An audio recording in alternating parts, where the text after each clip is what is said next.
संगमनेरात प्रवरा नदीत पोहण्यासाठी गेलेला तरुण बेपत्ता 6 ते 7 तासाच्या प्रयत्नानंतरही यश नाही, तर निसर्गाच्या आणि पाण्याच्या प्रचंड प्रवाहामुळे प्रशासनाचे प्रयत्न अपुरे। बघा सविस्तर न्यूज NMP वर।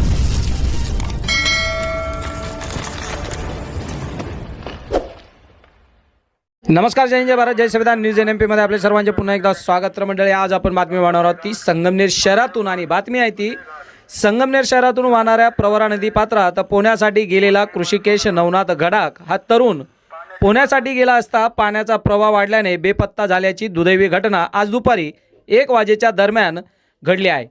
घटनेची माहिती मिळताच प्रशासनाने तातडीने रेस्क्यू ऑपरेशन सुरू केले, मात्र 6 ते 7 तासाच्या अथक प्रयत्नानंतरही तरुणाचा शोध लागलेला नाही।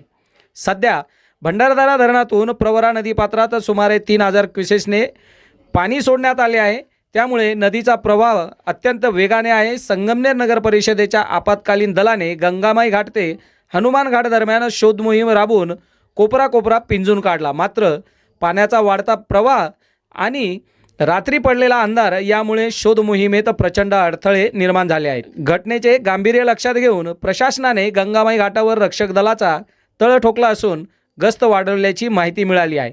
तसेच संगमनेरच्या खालील भागातील ओझर बंधाऱ्यापर्यंतच्या संपूर्ण प्रशासकीय व आपत्कालीन यंत्रणेला हाय अलर्ट सतर्क राहण्याच्या सूचना देण्यात आल्या आहेत।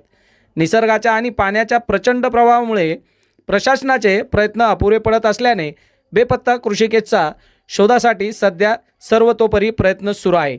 या घटनेमुळे संगमनेर तालुक्यात आणि कृषिकेशच्या कुटुंबावर शोककळा पसरली आहे। न्यूज NMP करिता रफिक सौदागरसह शौकत पठाण, संगमनेर। नागरिकांना सूचित करण्यात येते की गंगामाई घाट, महादेव घाट, विजय घाट या परिसरामध्ये कोणीही बसू नका।